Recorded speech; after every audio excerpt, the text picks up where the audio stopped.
Hello everyone, welcome back. So how was lunch? That was good? You got all the food that you wanted? Lots of sushi? Good. So, I know that the conversation, even if being 2 hours was not enough to do like everything that you wanted to do, and there was a little rush at the end. That's fine. But I also heard that the conversations were great, so that's what we're aiming for. And the 3 key points from each group will be presented here. So we're going to do it sequence from group 1 to group 8. Yeah, it's going to be on that number sequence. So when the first one is about to start, I want the group 2 to be ready, so we don't take a lot of time in between groups. Yeah. So your 3 points will be projected here, and that's the only thing that's going to be up on the screen. And you can bring as many people as you want. We have two wireless mics and one here up on the stand if you need more than one. And while people are presenting, there's 7 minutes to do that. You're gonna have the facilitators will show where it is. You're gonna have those little pieces of paper, this green piece of paper, because we need a green society and we need green pieces of paper too. So on the green pieces of paper, you can write comments about what you hear here at the front. Yeah. So this will be a feedback, because the youth statement will be a youth statement for everyone. Even though, well, there was not exactly time for everyone to be part of every discussion, but you're going to hear the main points, and you can make your comments during the discussion. At the end, if you have some extra time, you can have 5 minutes to elaborate more on the comments, and then we're going to have a place for you to put it. So the drafting member from each group will receive this, and the group can discuss, so the drafting member will take that into consideration when writing the final document. Is that all right? Yeah? Good? So, if that makes sense and everyone's happy, can you raise your hand? If you're not listening to me, you can raise your other hand. If it makes sense and you're not listening to me, you can raise both hands. Oh, that's almost everyone, so that's good. So, first group will have 7 minutes, and I'm gonna have a little 2-minute and 30-second something there, so you know when the time is about to finish. Yeah. So who's group 1 and who's coming here? Welcome.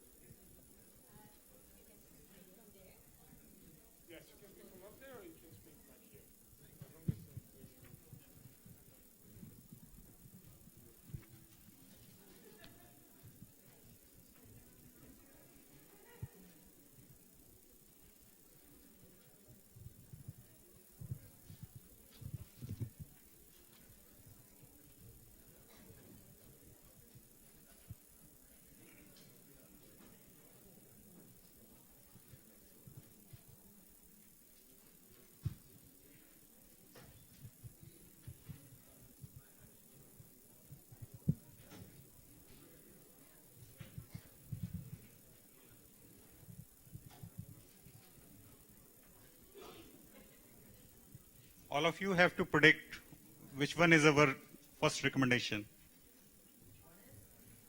You just predict. See. Ensuring youth participation in policy making.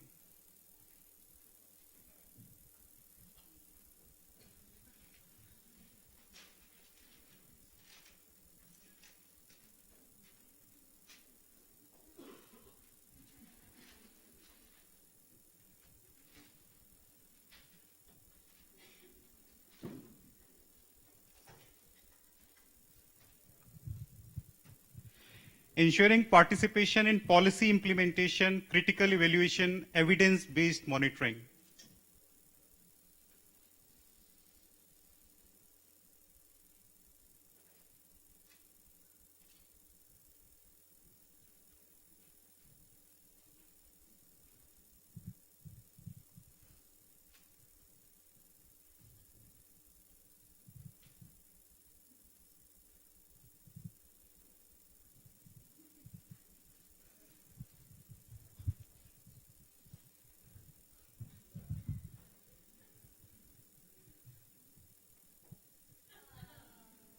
creating an enabling environment for self-expression of youth and marginalized groups. So this is what we have decided to demonstrate our recommendations before all of you. And we have given due weightage to all the online consultations on the WSIS platform and the consultations in the groups which we were, like in the previous 2 hours. Yeah. So these are the 3 recommendations. One is ensuring youth participation in policy making. The way we have to ensure our places in the policy making, in the national policies on all the areas concerned with ESDs. And ensuring participation in the policy implementation. It is actually a failure if we see in our country perspectives, if we have a place in our national policies, then there is no role given. And we have to ensure our roles and our action kind of thing in implementation, critical evaluation, and evidence monitoring. And we have also, creating an enabling environment. If enabling environment is not there, then there's no use of such policies. Even we have to work on next decades and next decades. So these are our 3 key recommendations, and we will be explaining the details in the later. Yeah, thank you.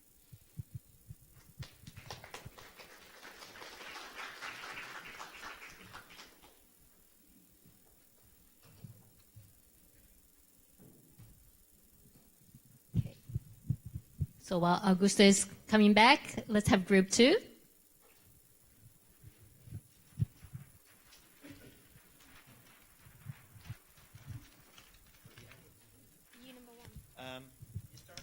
Yeah, thank you. Group 2, whole institutions approach. This is our team here.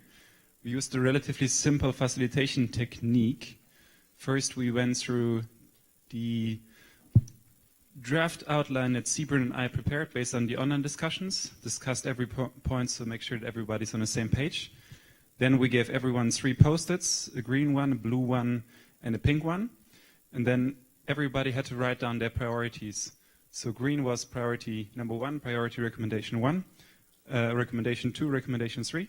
And then we clustered them accordingly, made it relatively quick.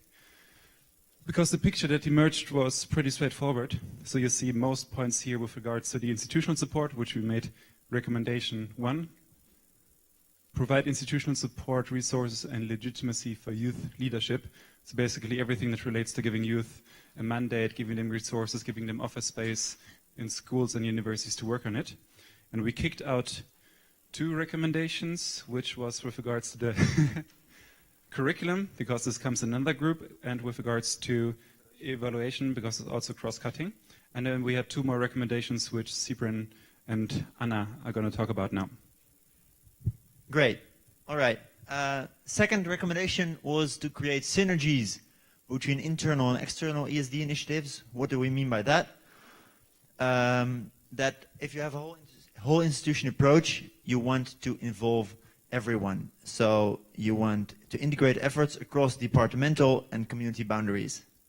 This requires that schools, universities, and colleges create spaces for co-creation, partnership, and learning between pupils, students, and staff. And second, it also means that you cooperate with actors outside the education system to make sure that, what was already said this morning, that we educate for sustainable development instead of make sustainable development part of education. Okay, and then finally we thought about the fact that with educational institutions, and obviously that's in structured education, but also in institutions like NGOs which are doing informal community education, that all the education institutions and communities that are working towards sustainable development need to practice what they're teaching. So it's fine suggesting in the curriculum that the students and their research need to be sustainable, and also that the actions of the people that are being taught need to be sustainable. But if the operations and policies and procurement of these institutions aren't sustainable, then it's hypocritical. So we need to make sure that they're leading by example. Okay, thank you. Thank you.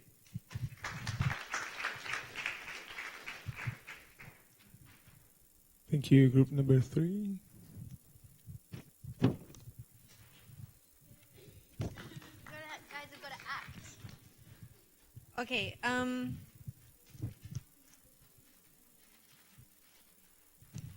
So the first recommendation that we had within this category was shifting from topic-based education to process-based learning, looking at competencies and skills development as opposed to topic-based assessment.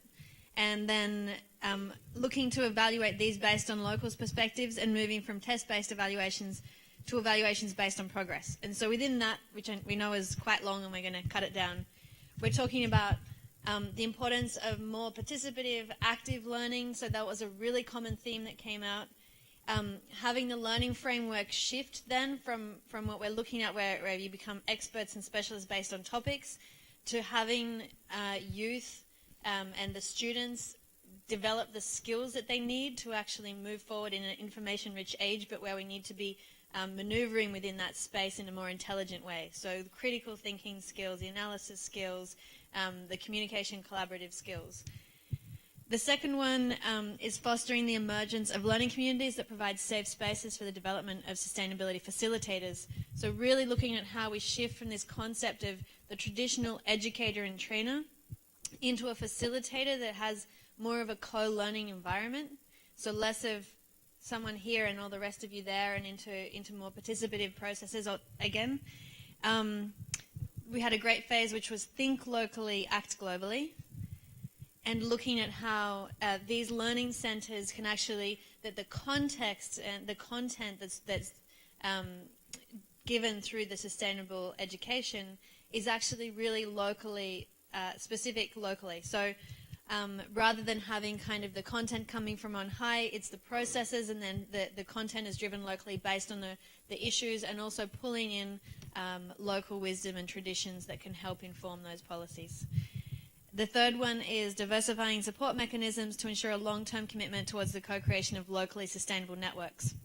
And where we want to go, our intention to go with this is looking at having, instead of a traditional relationship of I'm receiving funds and I'm giving them, and it's a kind of a one-way directive of how that should then be evaluated, looking at mutual and collaborative funding mechanisms, a relationship that says we're going this way together in the same direction, and having evaluation assessment criteria that again are locally defined and contextually appropriate, and emerging relationships that recognize that the work we're doing is unfolding, it hasn't been done before, and therefore we need to have innovative funding mechanisms that also allow us to move forward into that space.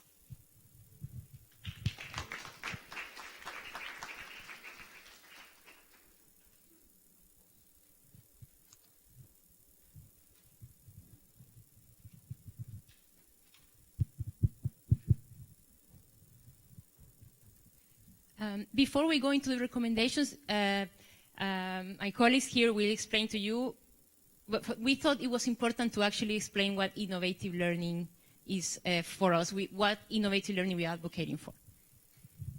Konnichiwa. So we wanted like a recommendation number 0, but we couldn't put it. So what's our innovative approach is it's based on how to transform traditional knowledge in a more living kind of way of learning. And how we proposed to do this was to direct our efforts, our education towards a model where you learn throughout your heart, throughout your mind, and throughout your hands. So it's like the Triple H approach, hearts, hands, and mind. No, it wasn't mind. That doesn't have a, that was head. You didn't tell me anything. So head, hearts, and hands. So that's how we think all these 3 different ones are meant to approach to this effort. We talked a lot about different examples, from e-learning to gamification to students creating their own education, and we found that the basic thing that we want to achieve, which is what Marcello said, is going from old school education to so going from the transmissive one-way education to collaborative, transformative, co-created education, where you have from one style of teaching, which is just taking in knowledge, to a way of learning that is concerned with the whole person. So you have different ways of knowing and different ways of learning. And through innovative approaches, we can educate ourselves more fully. Okay, so after we discussed the different alternative learning programs we are involved with, we found out that some of the challenges, we share them, and all of these innovative ideas that we have been working on have a lot of potential. So our recommendations are basically we need to take them seriously. We need to take this innovative learning seriously, and this is a message to all different actors, from UNESCO, from government, from RCE, from youth groups, from youth leaders. So our recommendations are basically to make this happen and to take them seriously, to slowly mainstream them and be taken into consideration as a new way of learning. So the first one is about opening arenas to capture and share innovative learning approaches from different contexts and actors. And this one is aimed towards international organizations, for example, towards UNESCO, towards governments, towards regional organizations like RCE, to open arenas for actually youth groups or people like Alexander, for example, bring his game into for example, a competition, an online platform, a call for projects that is diverse enough, so it's open for different types of innovative learning, and that also reaches different geographical contexts. So this is not just one call for the whole world. It needs to also embrace this diversity of different learning approaches.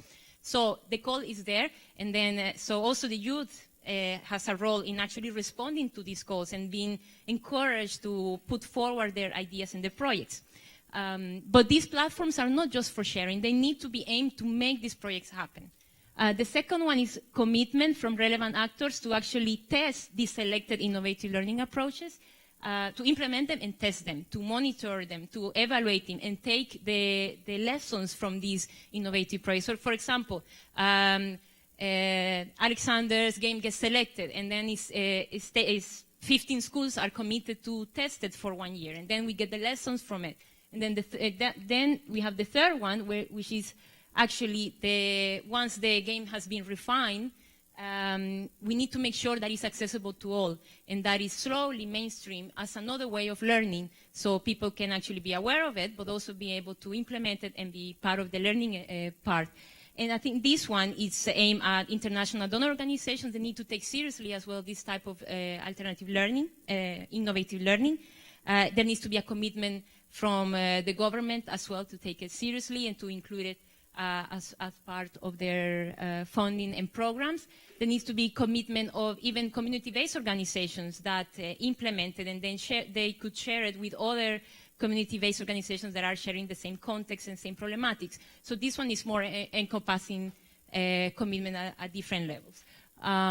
So yes, I think this is more our ideas. I don't know if you want to add something. Just quickly to summarize the main points on what the innovative learning proposed is based on is A, open source collaboration, B, direct implementation and direct testing and immediate feedback afterwards, and C, let's say, not the top-down approach, but more horizontal one, where the learners, the consumers of learning of knowledge actually become prosumers, like the producers of their own learning programs and the consumers of the knowledge.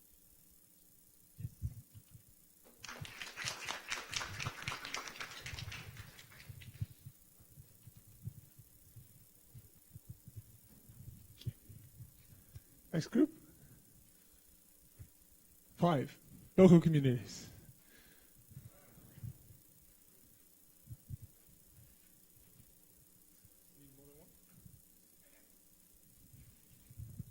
Good afternoon, everyone. We're from Group 5, and we look at 3 strategic recommendations. The first one being the promotion of ICT-based community learning initiatives.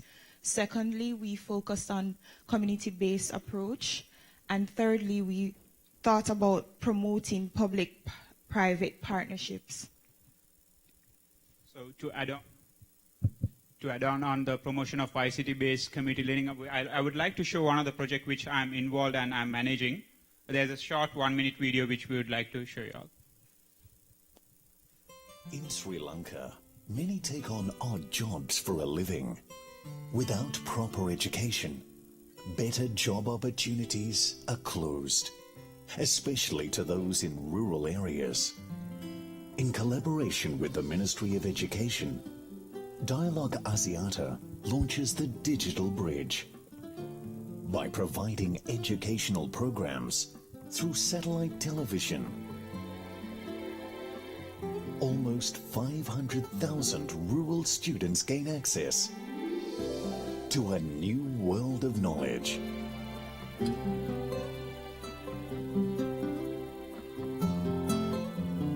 Asiata gives rural children a chance to pursue their dreams. Asiata, advancing Asia towards a better, brighter future. Yeah, so to summarize on whatever this, what we have mentioned out here, this particular project is one of the key successful projects in Sri Lanka, community-based, ICT-based community learning. This particular project also targets multiple layers of community, from kids from 5 years old to adults, basically up to age of 40. And it has programs for primary kids, school children, as well as professional and personal education programs, as well as green initiative programs are also targeted. And the second thing is it's also private-public partnership. The project is funded by a private organization, and it's operated by the Ministry of Education, the government-authorized body. Judy, you can add. Okay. And for recommendation 2, as it relates to community-based approach, when we had our discussion, we noticed that one of the common threads for all of us is that using a community approach where you use persons from the community, you assess their needs, and you tailor the community needs to respect the traditional knowledge, and the programs that you implement would sort of look at the interdisciplinary, inclusive of sustainable livelihoods, culture, linking formal education to traditional forms of educations. And these programs can foster multiple effects, including environmental leadership programs and ownerships of these programs for the communities. So that was a common thread for discussion, for recommendation 2.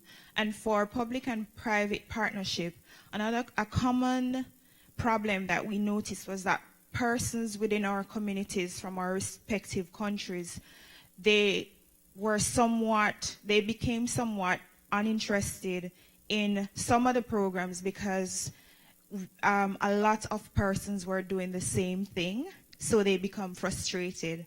And so we thought that establishing public-private partnership would ensure that there's no reinvention of the wheel, but there's some sort of continuity, and that projects actually get implemented, and that there's a focus on financing and funding these sort of projects to show persons that things are actually happening. So these are our ideas from Group 5. Thank you.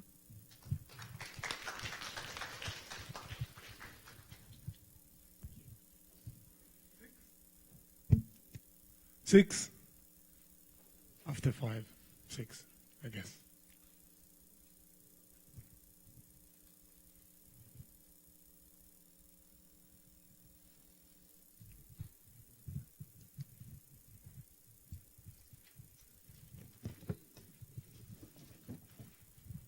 Okay, we have 3 slides, don't judge. Basically, so the way we did it is the blue stickies signify the things that work, just like in the little homework they gave us. The pink ones signify the challenges, and the greens are kind of like the broad topics, headings. So we had to come up with recommendations for challenges. Our broad topic was challenges to sustainable development, right? So the first recommendation we have is targeted towards development organizations, NGOs, and donors. And our recommendation is that they need to engage local stakeholders in project design, decision-making, implementation, and participatory evaluation from the beginning.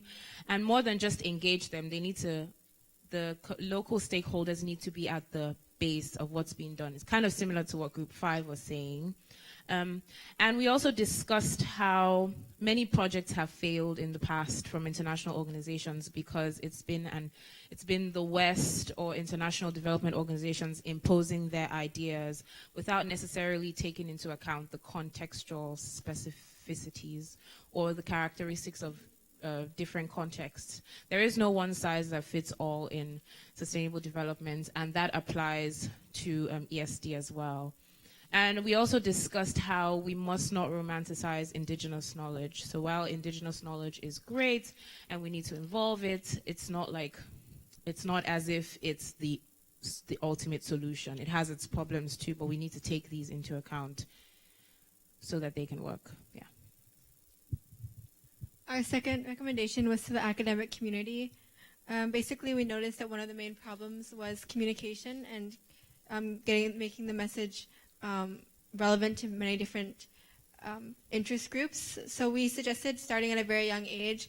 We realized that children are taught a lot of values like responsibility and respect, and we thought that environmental protection could be one of those values. So we want to incorporate experiential and outdoor education models that would help them develop a connection with the natural world, as well as environmental ethics into early childhood education, and then also target other learning styles and academic disciplines when we're talking about climate change, so that it's not only within a limited sphere of environmental science, but also could be incorporated into, for example, like engineering, or it could be incorporated into business or the humanities and the arts.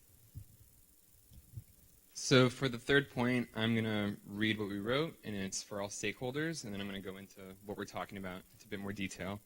So for all stakeholders, develop adequate impact evaluation frameworks and technological tools that can guide and encourage future resource allocation, as well as long-term sustainability and community resilience. So when we're talking about long-term sustainability, well, we're thinking about a lot of development projects today.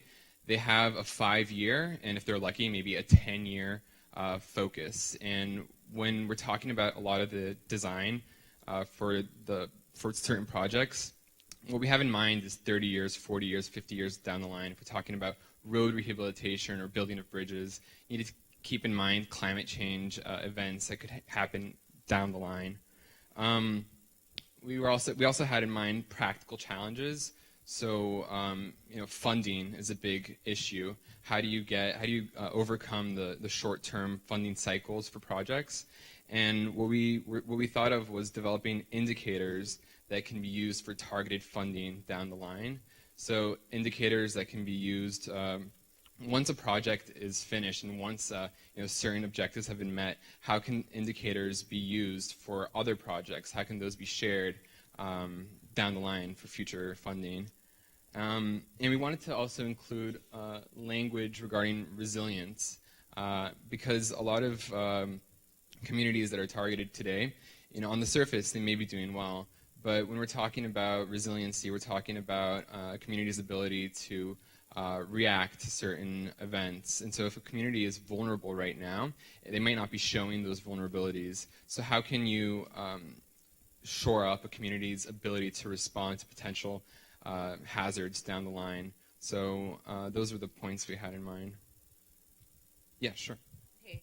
There's another important point that we missed. So in terms of local context, another important point we raised was using the local priorities to shape your ESD agenda. So for instance, religion is an important part. Some of our group members were talking about how there are organizations that target religious groups to help them with their message. So if you go to imams or you go to pastors or you go to priests, they have a certain reach that you probably don't. And a lot of people consider their religion as like a valid source of information. So if you're going through these media, then it's easier for people to get a better understanding of the message as opposed to what they would have done otherwise. And also like language barriers, it's important to always translate information in a way that's understandable to people and in forms of communication that they're most convenient or comfortable with. Yes. Thank you. Thank you. Thank you. 7.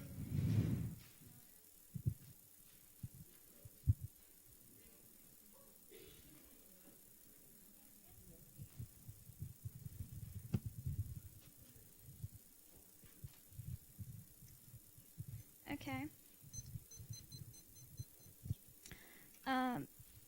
On behalf of Group 7, Social Entrepreneurship, we're going to present our work. We tackled the issue from to deduce the recommendation that we have from our own experience and from the online discussion that we had, and we divided it into 3 categories. First of all is the stakeholders, then youth, and then government and UNESCO as well. Our first recommendation is for stakeholders, and it is to strengthen the commitment and improve the network among venture incubators, and we mean here by government, private sector, and civil society as well, because we believe there is a sort of relationship between all of these important individuals in any society, in any region. So it is important to have sort of commitment and sort of issue, how should I say it, sort of thinking for a better place and sort of try your hard to find a solution. The second one is for youth. It is develop strategies of peer-to-peer coaching in order to foster creative exchange of ideas on ESD. Here we mean by foster exchange ideas, we mean initiatives, because we believe that to find a better place and for sustainable development, we need projects, the better projects that are available, and it is important to find creative and sustainable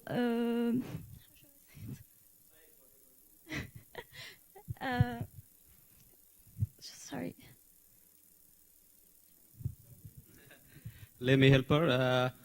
I think the second one is to say develop strategies for peer-to-peer coaching in order to foster creative exchange of ideas, because there are different types of approach, bottom-up and up-bottom. So in this case, we are more targeting to the youth, and one and the best approach is to make users to learn from each other. So peers talk and share experiences more than learning from the others. That is the basic idea of the second one. And the last one is the group. Yeah? I'm coming to the third one. Besides, just for the sake of membership, countries can become a member to the UNESCO, but our group finally agreed on this one. So there is a need for collaborative effort between UNESCO and member countries in designing policies and conventions that stimulate social entrepreneurship. So when you say here conventions, the countries, besides becoming a member, they need to have a convention. So they will be responsible for that convention. So in such a way, they can stimulate social entrepreneurship. Otherwise, if countries are left only to the stage of membership only without having any policies and thus of conventions, so the success of social entrepreneurship will be limited. Because of that reason, they need to have a convention which is flexible and a dynamic one. When you say flexible, it needs to be adaptable to different countries' contexts, because we have already discussed that the case in Tunisia may be different from the case in USA, in Bahrain, and Ecuador, in Colombia, and other countries, including Ethiopia. So in such a case, it needs to be flexible. And when you say dynamic one, it needs to be changing from time to time. We don't want to have static policies, which is not changing for a different context, because the world is changing every minute, every second. Because of this reason, the collaborative efforts and policies need to be flexible enough. Thank you very much.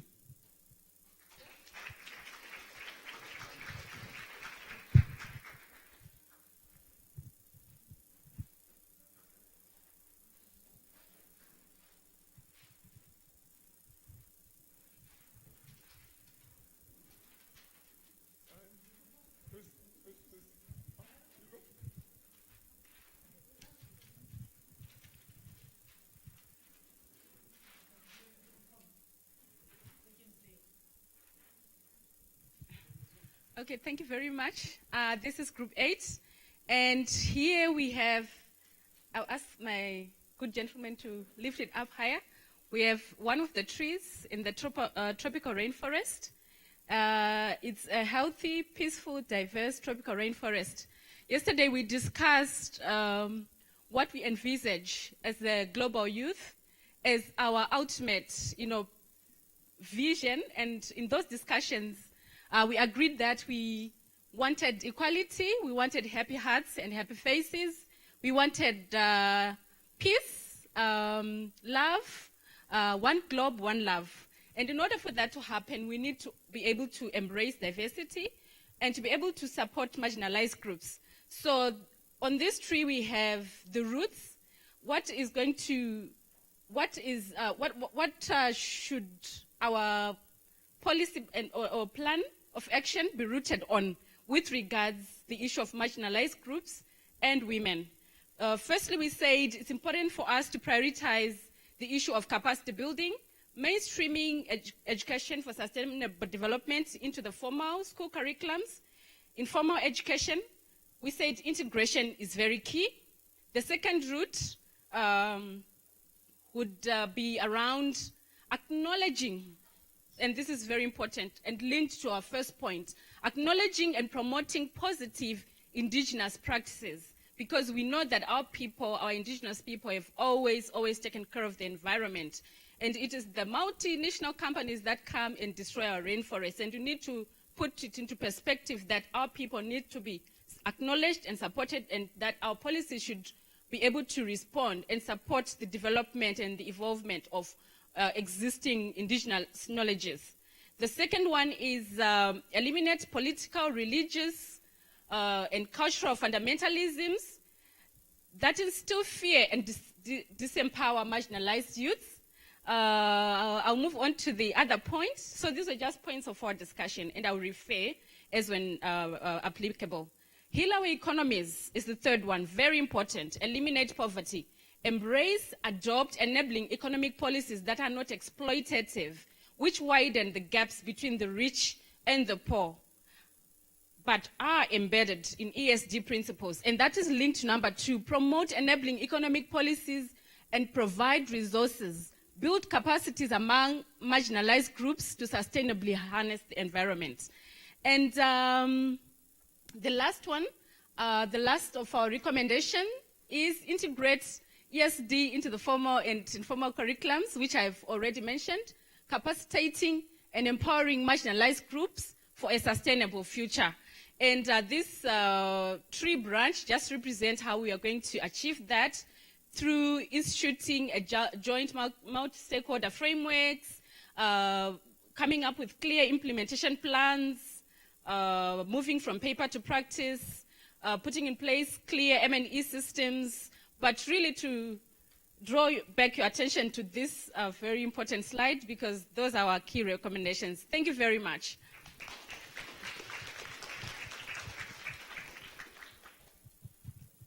Thank you everyone. So now we had the presentation of the 8 groups.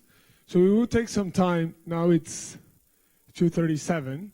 So we will take some time to about 5 minutes, so you have time to take one of those papers or some of those and write, so you can write comments on what you've heard, and then we're going to share to different groups, and also to stretch a little bit, walk around if you haven't had water or coffee. I think or tea or something. There's some refreshments down there. So we're gonna have a little bit of free time, including the writing of this paper.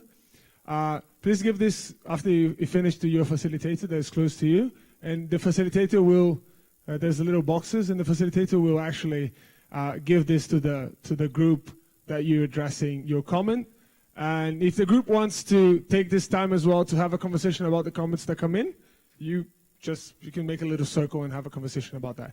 We're going to restart here in 15 minutes total, so there's some time for this, time for refreshments, toilets if you need to go, and some conversations if you want. So 15 minutes from now, so 5 to 3, and then we're going to restart. Is that all right?